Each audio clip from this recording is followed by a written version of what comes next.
Well, hello everyone, and welcome to another episode of The Full Life. Today we're talking a very important topic. We're talking about porn addiction. Stay with us.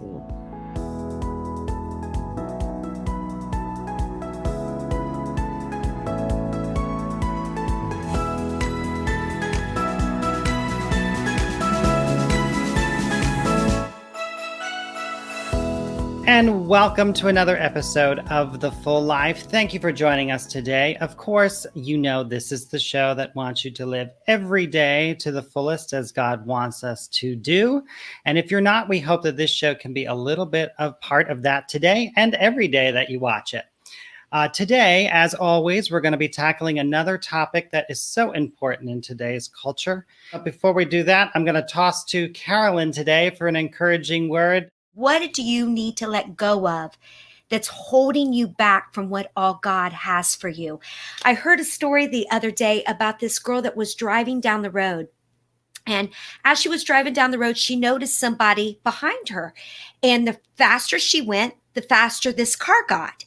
And, you know, as a woman, a single woman, when somebody's driving that close, your heart begins to speed up. And so she sped up and got over thinking, I'll get out of their way. And as she got over, the other car got over and she sped up a little bit more. It sped up a little bit more. And by this time, she's getting very scared. So she sees an exit and she pulls off as fast as she can. And there's this big truck stop. Her heart is racing. She's flying about 100 miles an hour, just trying to get in there. And as she's trying to get the door open. And as she's screaming, God help me, because the person's trying to get in the car. And the guy on the outside of the car says, I am trying to help you because somebody's in the back seat of your car. And, you know, every time I tell this story, I get chills in my heart because I think, how many times are we fighting the very thing that's trying to save us?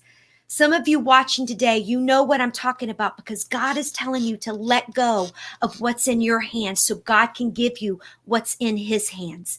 What is holding you back? Is it unforgiveness today? Is it fear? Is it, I don't know what it is, but I'm asking you today, what do you need to let go of and let God fill back up with his love, his grace, his joy, his peace? He is bigger than anything you are facing. I'm challenging you today. Let go and let God. He is big and he loves you. Be encouraged. God bless you. Well, let's get to today's important discussion because certainly porn addiction robs us of a fullness of life that we are meant to have. And so I'm so excited to welcome our guest today. Amy Karman is a Los Angeles-based licensed marriage and family therapist who treats those who suffer from trauma and addiction at her practice, Agape Christian Therapy. She's a wife, a mother of 2 small girls, and author of the book, A Power Greater Than You. I'm so pleased to welcome Amy Karman. Hi, thanks for having me on this excellent talk show. Well, I'll take it. Thank you so much for joining us because I think that this is certainly an important topic. As I said, I think it is something that is becoming widespread and something that a lot of people deal with and a lot of people deal with behind closed doors, as we'll talk. Mm-hmm. So I guess the best way to start is tell us about you, tell us your story, tell us about your work, and we'll go from there. Like most good stories, I should begin with just the beginning. I was a scared little girl. I didn't feel like I belonged. I was insecure and had a lot of negative thoughts. And around the age of 13, when my mom was struggling with cancer, oldest of 4, a lot of responsibilities being put on me that I didn't used to deal with. And suddenly we got AOL and I found chat rooms. And in the chat rooms, I pretended to be, I don't know why, but I just needed to be a 17-year-old. And I was only 13, so I was pretending to be this older kid. And men would ask me, to send me their picture, and then I'd get all this praise. And I started to feel confident with that kind of an interaction, this longing just to be delighted in and wanted. I found that was an outlet to feel good for a moment. And like all good dopamine addictions, I just kept going back for more, and it got progressively worse as I aged onward. It started acting out in real life, and found porn actually when I was like 19, and stumbled into the darkness that was exactly the inverse of what I was dealing with. I'm not good enough. I'm not wanted. I'm insecure. And then in the fantasy life, I'm confident. I'm loved. I'm wanted. I'm being pursued. And that's all the fantasy. And then, of course, with addiction, it gives you those worse feelings afterward of shame and guilt. I grew up Catholic, so there was a lot of guilt going on. And if anybody really knew, I thought for sure that I would be completely, if I was lonely then, I thought I'd be totally cast out and maybe even have to kill myself if someone found out the truth. Coming to Jesus at 21 and giving my life to him was a turning point. Nothing changed that day, but I got a sense of peace. I started feeling like I belonged in community. I read in the scriptures that I was a jewel, that I was wonderfully made. I had no Bible study history, even though I went to Catholic school and religion class my whole life. I did not know this Jesus that loved me and accepted me and forgave me. I knew the Bible stories, but I did not know that Jesus intimately loved me in this moment. I thought he was a historical figure that lived somewhere in some alternate reality. I didn't know I could talk to him. And then I started talking to him, and I said, do you want me to stop drinking? A couple of years later, and I got sober, and I Googled the 12 steps and started making amends to people willy-nilly, all out of order with no sponsorship. And I started serving. Like, I just realized, like, if I'm going to get out of my own head, I have to start focusing on other people and what can I bring? What value can I bring to their lives? So one day I volunteered to work. I went to Mosaic Church in Hollywood at the time and volunteered for one of their plays and was doing prop mastering, which I had no experience in, probably no right doing. But I let them borrow my old vintage iPod for one of their scenes. And I went to go get it one day, and I just went up to a table. Do you have my iPod? I'm trying to get it back. And they're like, this is the Celebrate Recovery table. And little did they know that just a few months earlier, I had stopped drinking. I took their flyer and I showed up the next week. And for 2 years, the same group of women, we went through the 12 steps as a group. And some of those ladies are still some of my closest confidants today, people I know I could call in a moment. From there, I went to AA, and I got licensed as a therapist. And I still regularly manage my symptoms of anxiety or, negative thinking. I have to use all the tools that work for me to not have to go back to those old ways ever again. Wow. I think it's really powerful that you're talking about this because, there's an old book. It's called The Lies That We Believe. And it's funny how the enemy has a way to come and plant a seed. I say this all the time. All he has to do is plant, because we water. And it's funny that how many kids, it doesn't matter if you're a boy or a girl, are going through these lies that the enemy is telling me, you're not good enough, you're not smart enough, you're not pretty enough. And then we listen and we watch all the things on television and all the things on books and magazines, and they're sending us these lies that this is what we're to compare to. And yet when you look into those people's lives, they're falling apart because it's nothing that really matters. But it's once again another lie that we think their lives are perfect. And I'm so glad that you're bringing it up because people don't realize that getting men to look at you is addictive because it's powerful. And I would love for you to share a little bit about that, about just the power that it gives, because it's not just men that deal with this. This is women very much, that you see it all the time. They're addicted to the need for men's approval and sometimes even women's approval. Absolutely. That craving. Yeah. In AA, they call it the phenomenon of craving. It's that without even substances or porn, that insecurity, when we're not keeping our eyes on Jesus's love, it leads us to try to find false substitutes in the form of men's affection, which inside of them they need the women to respond well so that they can feel good enough. And our trauma cycles can all link in together. So in my private practice, if I see couples, I see that pairing, that both of them are insecure. One of them is using porn to cope with it, or some other form of, maladaptive coping mechanism, which means that it doesn't work. Maladaptive means it got created in youth, and then now 20 years later, it's destroying your life. From what you've researched, how do you see this particular site of addiction developing? Like where does it start and how does it snowball? Yeah, with porn addiction, it is sadly, the average age is like 9 to 11. So it starts in childhood. Wow. Often in our family systems, there's some sort of insecure attachment going on. It's not the parents' fault. It's sin's fault. This is a generational transmission process throughout all the generations. If you keep going back through the family tree, there's a lack of vulnerability, consistency, predictability. Maybe there's a rigid parent or a permissive parent. The child is left wondering, am I wanted? Am I enough?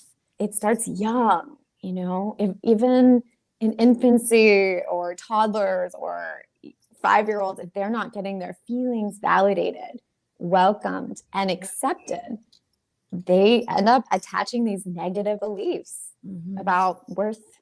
Usually you're just going to get rejected, just like your dad rejected you when you turned to him with your sad feelings, or your mom rejected you when she was so busy she couldn't slow down to attune to you. All of those things send us messages. And then the porn is like, God can give us the belief that we're good enough, and porn can too. It's a shapeshifter. There's no one size answer here. Whatever you dealt with as a child, porn can solve for you. That's the illusion. I really just want to stay with that just a little bit about where porn develops, because I'm wondering, are there emotional triggers? If you can just talk about that a little bit more. And then I think in the book, you also talk about like a 7-minute feeling thing that you go through of visualizing God and what you say. If you could just share a little bit of that with us, of how you walk through something like that for somebody watching. Yeah. So emotional triggers happen to all of us. You are human, so you have trauma. You've been through something. I can think of a friend that I know who had a family member who would rage at them. And so anytime a female would get frustrated, that would trigger their same thoughts of, I'm bad, I'm not safe, I'm misunderstood. It doesn't matter whether I say what I think and feel, it's just going to get dismissed. And so that became a self-fulfilling prophecy. And they wouldn't share, and then they would just shut down. And in their shutdown, they would use porn to feel safe and good enough and wanted. So knowing what triggers you is one of the best things you could do for yourself, which means just watching your nervous system. Is your heart rate going up? Are you feeling irritated in your stomach? Does your jaw clench when you're around a certain person?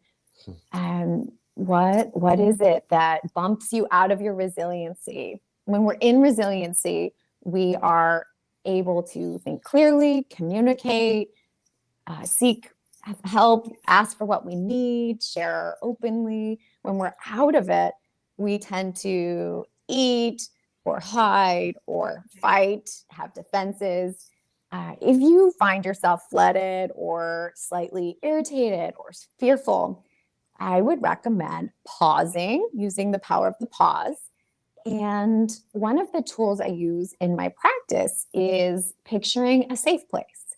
So that's day one. This is something I do with all clients. Yeah. I have my clients picture beach or mountain scene. So something calm and peaceful, somewhere they've been before or something they can imagine, until their body feels like they're there.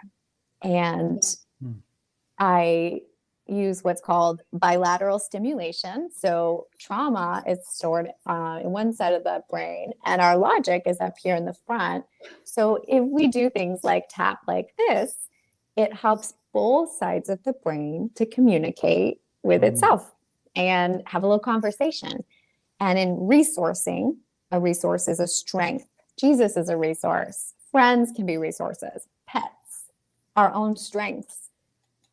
Images of peaceful places. So just starting with the basic, a peaceful place.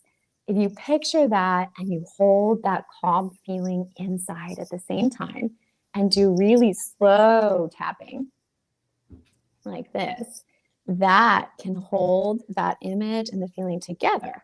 What fires together, wires together. So just like with porn, when we watch it and we have that pleasure, maybe we masturbate to orgasm, and those images and that feeling get all linked together. It's really hard for the brain to separate it, on the flip side, on a positive note, if we picture the beach regularly and we let ourselves feel that soothing feeling, we simply can add a word in like relax and do another round of tapping. Okay. Then when we're stressed, we can say to ourselves, relax, and go to that place, and our body will respond as if we're there. With porn, when we're watching it, our brains actually don't know that we're not doing it. Wow. Oh, that's interesting. Yeah, our brains, when we show images or we visualize and we fantasize, our body responds as if it's actually happening. Just like if an Olympic runner, it visualizes their race, if they have electrodes attached to them, the same muscles will fire as if they're actually running the race. So it really is a programming, is what you're saying, sort of, right? It's almost like a food addiction. Yeah, I mean, I don't know. I'm asking because it's like when you feel that feeling of powerless, what I'm hearing you like, you get those triggers of I feel powerless, or someone says something that makes you feel out of control. I'm hearing a lot of that kind of stuff that people, their brain clicks into like, I need my strength back. So they go to that because is that true? Like it's where they feel like they get their power. It can be if that's what it is that they deal with, but every single human has their own unique inside struggle, and they'll have their own body sensations they feel when they're triggered, their own negative thinking. And it's never conscious. It's not like, oh, you know what I'm going to do today? I'm going to get stressed and then I'm going to use porn to sleep tonight. It's a habit that has been formed over years. And habits are really hard to break. It's just like food addiction. Have you guys ever tried to quit sugar? Holy moly. Doing it right now. You are. I feel for you. What happens is the body, it goes into a holy moly mode. And it's incredibly hard to stop using the thing we need for emotional comfort. And with that, we feel even more feelings, and we don't have the thing that we were used to, and we're learning how to get the new thing at the same time. That's why, there's so much relapse with pornography. It's so accessible. At least with sugar, you can get it out of your house. Pornography can show up just driving by a billboard. Right. It can be activated at the gym. In essence, some people might consider it a tool. Now, if that were the case, what would you say to someone who thought that way? Yeah. Oh, I need porn so that I can feel better. I would say you're not alone. I've been there. Me too. I am free from it. And I'm telling you, on the other side is more peace, more awareness of what triggers you. And actually, when you know what triggers you, you can do trauma work on the roots so that over time you become more still waters inside. Or if you just get bumped up a little bit, to take those deep belly breaths instinctively. You start practicing the new habit, and it becomes second nature. Yeah, as I'm sitting here nodding as I'm hearing the stories and hearing as you ask questions, Carolyn, because just like Amy, this has been the struggle of my life. I mean, this has been something that I've had to deal with for a long time. And so that's why I also feel like it's so important to let it out for people and let let them know that they're not the only ones hiding in the shadows. And that's why I felt like we had to do this, part of the reason why. And I think a lot of people are dealing with it. I've heard statistics where like something like 50% of pastors are dealing with this now. It's a big pervasive problem.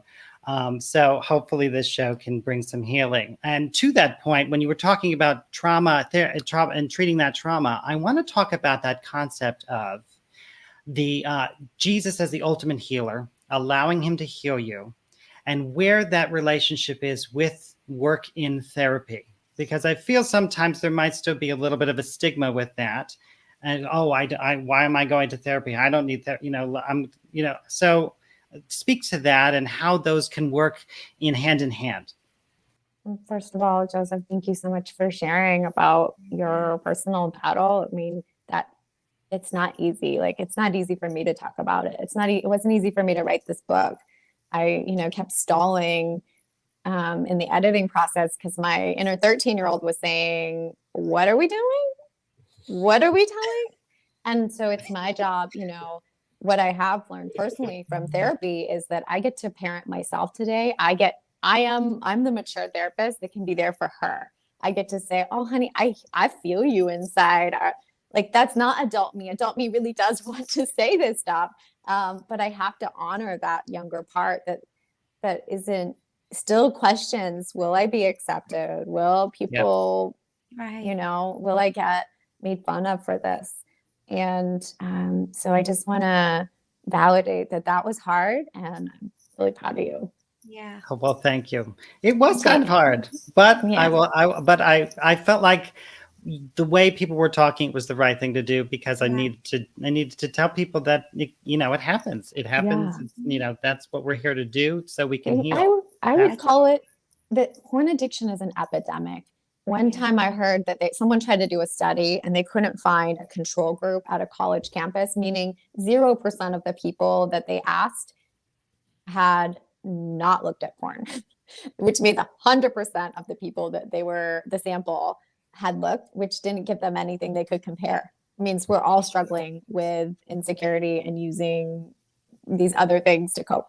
What I want to speak to is the intersection between faith and therapy. I'm a Christian therapist because I'm a Christian, and I cannot do counseling without Jesus in me, in the room, and between me and the client. So for example, when we do the resourcing piece, one of the next parts that I like to bring in is Jesus sitting there in that safe place, his presence. And this is for about, I would say 20% of clients is extremely uncomfortable. It's a moment where they're realizing Jesus loves me, and I have not been able to let that in this area. Mm-hmm. And there he is in whatever form they're imagining or symbolizing. There's a discomfort there because that younger part didn't know Jesus, didn't know that they could have turned to him for support. Mm-hmm. They just didn't know.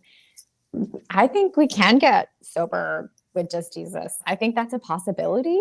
I'd like to just be a facilitator, because when we're going into those old trauma memories, the younger parts sometimes forget that Jesus exists. The younger parts, sometimes we become blended with our inner 13-year-old or whatever age, and their thinking process or their emotions are so big and they flood our adult selves. Having a therapist just contain it and provide a dual awareness. So they're thinking about the memory, and then the therapist saying, keep one foot there in the memory and one foot with me and Jesus here in this present moment. That keeps their adult brain online and gives them the ability to come back with Jesus into that what I would call an exiled child's living quarters in the brain, and rescue them out of that despair, out of the loneliness, out of the insecurity, so that the adult self and Jesus, and I'm just kind of there. Sometimes I feel like I'm not even part of it. I'm just there, like, getting to witness it. And that's really special. It would be interesting to hear you share how people get over the shame and the guilt. I think there's people probably watching this that they are in the middle of that shame and the guilt. I mean, it is hard to talk about it. So how do you get them past that moment to be able to open up and say, hey, I need help. This is a problem. How do you do that? That's a great question. And again, it's not a one size fits all. These things have to be tailored to the individual. What are they believing about themselves? What is their history? What do they believe Jesus is thinking about them? And when did they start feeling that way? Probably with an attachment figure or a sibling or an aunt or something, a bully. So going back to those trauma roots and recognizing that has nothing to do with Jesus. We're projecting that onto him. And I will tell you, the place where it starts breaking off is when they start to grieve, when their adult self feels so much compassion for that younger self that they're grieving because their heart is broken about this child that did not get what they needed then. Yeah. And the gratitude comes in at that point. I can get it now. When you had talked about putting Jesus into the room, I found that to be just hugely courageous, I think, for people, because I feel like we're taught actually from pop culture that sex is something that you desire, but it's also something to be shamed. Like, how many times have we seen the old adage or cliche where the romantic couple in the movie are about ready to get more amorous and they end up turning around the picture of Jesus or the statue of Mary, in the room and whatnot. You know what I mean? And so thinking about trying to bring those icons back into the room to talk about that thing, I mean, that's deep. That's a lot of work. And that being said, how can a porn addiction affect relationships? It's a really good question. So porn addiction affects all of our relationships. First of all, it affects our relationship with ourselves.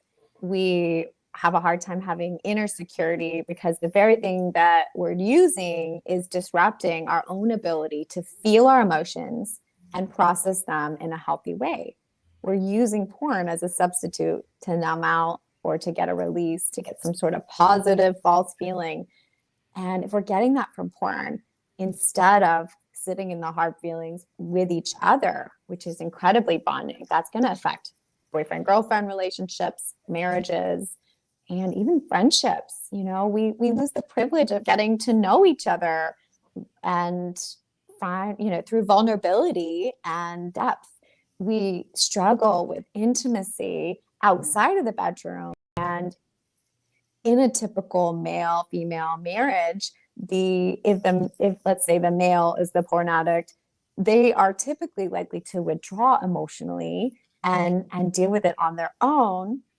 Whereas the woman will be like, why don't you ever open up with me? Why can't we get closer? And they, with their own insecurity, will start questioning, maybe it's my body. Maybe I'm not good enough. And maybe they'll start doing more and they become kind of over functioners. Now that's a very stereotypical dynamic. It can definitely be the reverse where, maybe a male porn addict has a lot of feelings and they're a highly sensitive person and they just don't know how to be manly and so sensitive. There's a lot of shame over that part. I kind of come at it with the belief that, we're not just one part inside. We're many parts. We have our creative selves. We have our more serious parts of us, our emotional sides. And if something is out of whack, if it's not part of the healthy system, our partner is going to feel that. And that affects sex. Like healthy sex gets affected when there's not emotional intimacy.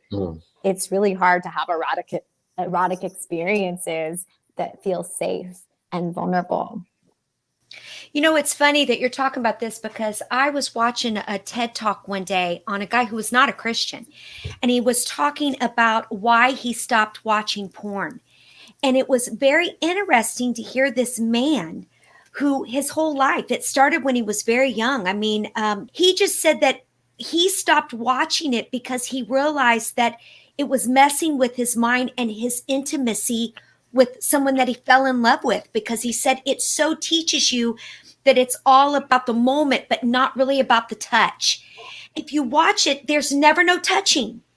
There's never any love. There's never any holding. He said it's all about just, you know what I'm talking about. It's all about, and he said that he began Gratification, to, basically. yes, and he said that he began to long for that. He got in a relationship, fell in love with this girl, and all of a sudden he wanted to hold her. He wanted to kiss her. He wanted the friendship element, the romance element, and that is not what porn gives you. Porn touches on dopamine, and dopamine is the chemical in our brain responsible for pleasure. And when we use porn to get our dopamine fix, our brain becomes dependent on it, and it needs more and more than you would ever need on an average day. And when we stop, it can plummet us into depression. We don't have that fix. So finding other healthy ways simultaneously while you're giving up sugar or porn or food, whatever, you got to figure out what gives you dopamine. I love to rollerblade. I love to hike. I like to bike. Yeah.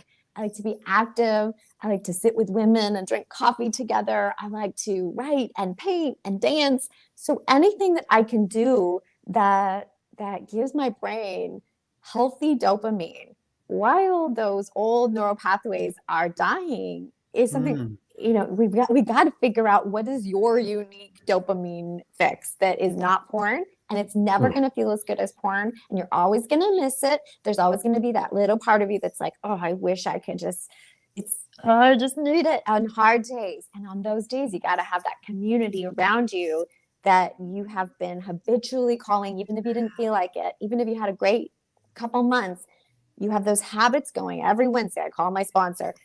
Then you call your sponsor on Wednesday, and you get to get ahead of it. Porn affects, we objectify women in pornography. There's this irrational, view of what a man and a woman look like. Their bodies are augmented. There's lighting and makeup. They are often on drugs and starving. It's not a reality. And there's a lot of violence and a sense of, the man is on top and he's very powerful, or there's this, dominant and submissive piece. It's in a healthy relationship. That's all communicated. But fantasy and desires are all welcome. But if porn is running the show, we can begin to expect things that you're just never probably going to get, or at least to that extent, to that, fantasy life. But right. On the flip side, if you do have desires, like if something turns you on, that's okay. Like, we're allowed to be sexual beings. God made us that way. There's no shame in our sexuality, in our arousal. And I mean, horniness is an emotion, right? And so if something turns us on, that's information. Just like, oh, something scares me. Some of that might be because we have habitually looked at big boobs on the internet. So every time we see a big boob, we get an arousal. And using cognitive behavioral therapy can be really helpful. If I don't have this element that I think I need because of porn, I won't be satisfied. The truth is, you feel that way. Those feelings are valid. You're scared that you're going to be disappointed if you don't get this element, but you will learn to be satisfied, or you will adjust. And maybe something is important to you. Maybe you do have a preference, and that's okay too. Like, we're allowed, like, just like with fashion, we're allowed to have our preferences with what we like to wear, or the type of car we want to own, or the kind of dog we like. It's okay. Like, some of this is just authentic humans. Porn makes us think, oh my gosh, I'm getting aroused. This is because I'm a bad person. This is because of, and so the piece that follows looking at porn is like, how do you feel about using porn to cope with your anxiety disorder? How do you feel about using porn to get your power? That's usually the last piece of working through in my office, is processing the trauma that porn has caused, and grief about, what porn has made us believe about ourselves because we've used it. Can you talk a little bit about people who are bringing it into their marriage, and what is the dangers of that? If a couple is doing it together and that's something they've decided is okay with them, I mean, it's not my place to judge. I'm here to help those who want to get help, who identify with struggling with addiction. Just like alcoholism, it's up to the alcoholic to identify. It's not my place to say, no one should ever look at pornographic images. I don't know what God feels about that. I don't think that it's good for them. Like in my heart of hearts, I can kind of sense that the possibility for that to lead to something that could hurt them. How do they sort it out? Are they avoiding by using the porn? Are they using it as a substitute for, the hard work of figuring out each other's bodies and what actually makes each other feel good? Are they using that instead of communicating their needs in a direct way? I have so many questions for that particular hypothetical couple. Like you said, it's kind of on a case by case basis. Like each one has their own issues that they're dealing with. Yeah, I always encourage, the spouses, whether it's a male or female, to go and get help, whether the addict wants it or not. Because if one member of a system changes, the whole system can change. Like it starts with us. Like if we keep fighting this fight of learning new coping mechanisms, like maybe we cut out sugar so that we don't have our moods going like this. Maybe we add meditation into the mix so that we can change the brain chemistry within. Anything we can do to be healthy, that changes. That's good for the body of Christ. It's good for our family systems. It's good as parents. It's good as spouses. Anything we can do. We've talked a lot about it, but you mentioned vulnerability and also like having a sponsor. And I know in the book you talk about how even vulnerability is a powerful tool to not go to that addiction. Having a vulnerable relationship, an intimate relationship with people really sort of fulfills some of those same things if we actually are being vulnerable in a meaningful way.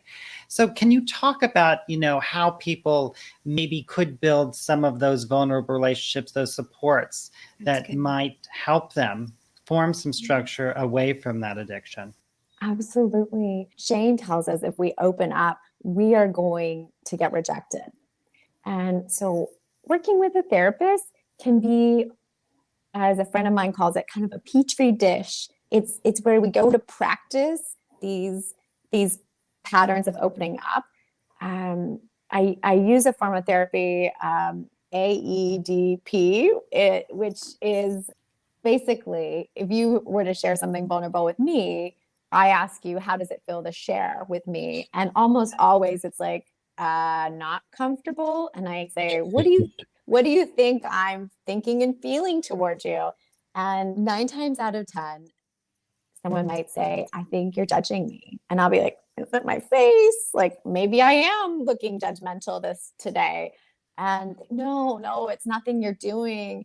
Actually, I think you are accepting me. And so holding that expectation of what shame has told them will happen, the rejection, and the reality of, here's somebody who's saying, I'm right here with you.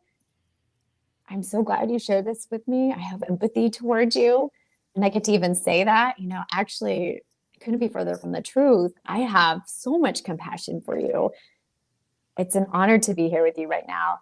Often, that breaks down a lot of the defenses that they need to have to protect themselves from the fear of rejection.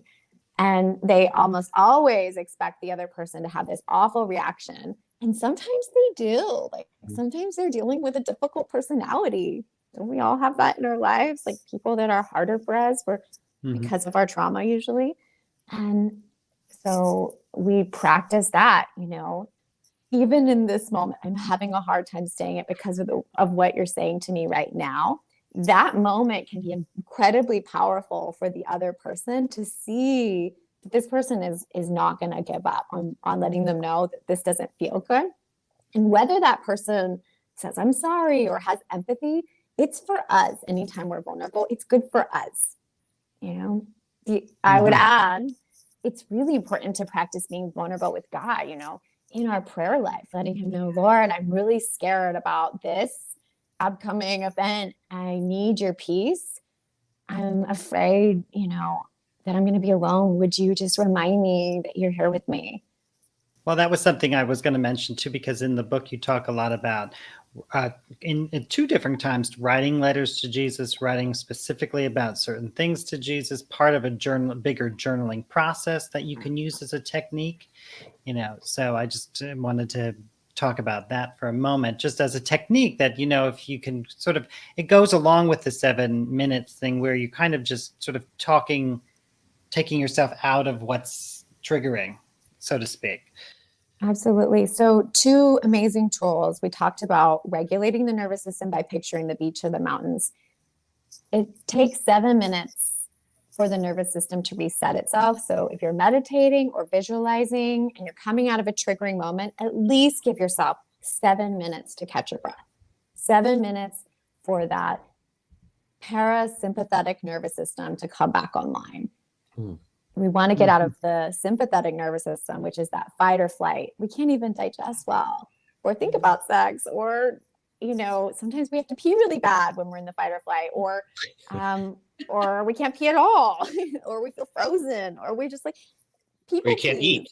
We can't eat. Our stomachs hurt, right? It's all in here. There's so many nerves. The nervous system runs through the center of the body.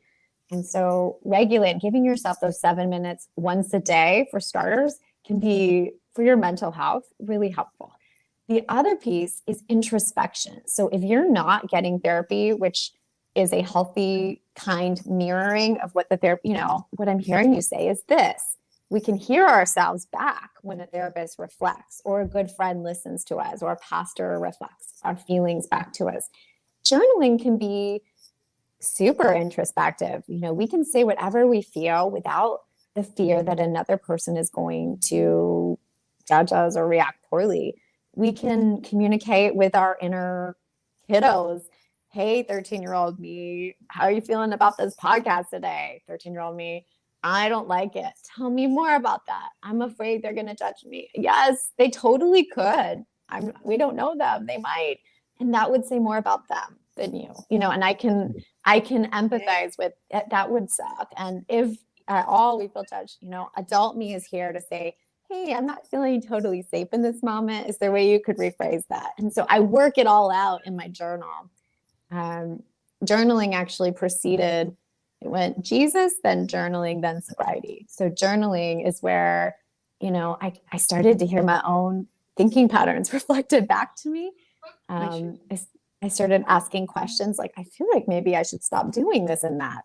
Mm-hmm. And that's really how I write books, is I write one day at a time.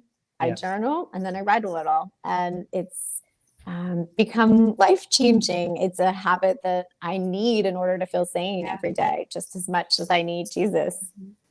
Can you go back? You had said something earlier about, I think it was sympathetic versus parasympathetic. What are the 2 differences there?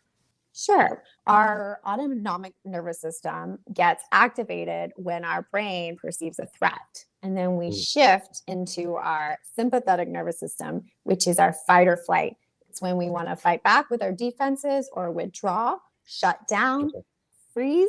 Like a rape victim maybe might go into a freeze mode. And, people would say, why didn't you fight back? Why didn't you scream out? Their sympathetic nervous system thinks they're going to die. And so they just put them into that kind of freeze state. It's, better to pretend like you're kind of dead than, to maybe get worse things happen.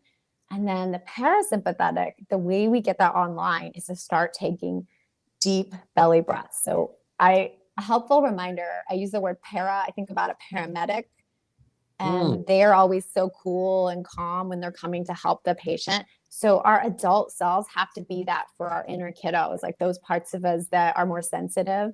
We have to be that, provide the serenity and the calmness and the daily activities that make us feel as soothed and as chill as possible. And then I think about, sympathetic, like, I need sympathy right now. I'm really freaking out. And so if you ever need a little helpful way of reminding yourself, that's what I use. Perfect. Thank you very much. Amy, you are the therapist we all need to get to. Amy, No thank joke, you right? so No joke. much. Thank you so much for joining us for a really great long Absolutely. discussion. Hey, the This book, is my I was going to book. say, is A Power Greater Than You. Yeah. And we didn't even get to half of this, the insights and techniques and stuff that she talks about in that book. So I encourage you all to get it. I believe it's Amazon, or where else they can get it, anywhere? Or Yeah, on Amazon, or you can go to my website, agapechristiantherapy.com, and there's a page on there that will bring you to Amazon. Terrific. Now let's talk about the fullness of prayer. Probably my first intro to prayer that I remember is from Muslims, actually. And so for that, at least as a little kid, it seemed very methodical. It seemed very, I don't say rehearsed, but it was just like you learned the prayers and you said them. But I think as I grew as I had Christians in my life investing in me and I grew up in Christian faith, I also saw prayer as something that, was powerful. When we had something in trouble or something wrong, or we needed God's help, we can call out to him. So I think I pray in different ways. I think there's some times where I pray for intercessory prayer. I think there's some times where I pray to stay connected to God. There's some times where I pray by shutting my mouth and listening to God. So I think I've learned that, prayer is relying on God for, provision, for peace, to protect us. Prayer is personal. I think it's got to be honest and vulnerable. I think it's got to be a chance to build your relationship. Prayer is also conversational, which means, again, it's not just about what we have to say. Our best relationships are conversational, and in those relationships, we can't talk all the time. So I've had to learn that prayer is also listening, trying to rest in the Spirit, and let the Spirit speak to me. And I guess also I would say prayer is invitational. It's amazing to me that the God of the universe desires to hear from us, desires union with us, stoops down to hear us. It's an invitation every time to stay connected with God. As for what prayer does, I found that it grows your faith, it grows your trust in God, it grows your dependence in God, and then builds that relationship with God. If you heard us talking about this topic today and said, this is me, I'm struggling with this, as we said, it's time. We hope that you can feel like you can be vulnerable. We encourage you to be vulnerable because we don't want you living in shame, because there is no way you can live the fullness of life that God wants in shame, in hiddenness, in fear. So I encourage you all, if this touches you today, go seek a therapist, go seek Jesus. Please ask him to open your heart and ask you to take one more step toward vulnerability. And we hope and pray for the best and for the healing of anyone who this touches. Yeah, don't give up. Don't give up. Yes. One day at a time. You're so worth continuing to try new things for. You're so worth the love that Jesus has for you. Just keep trying to let it in a little bit more each day. Amen. And of course, we'll see you next time on The Full Life for more conversations. See you then.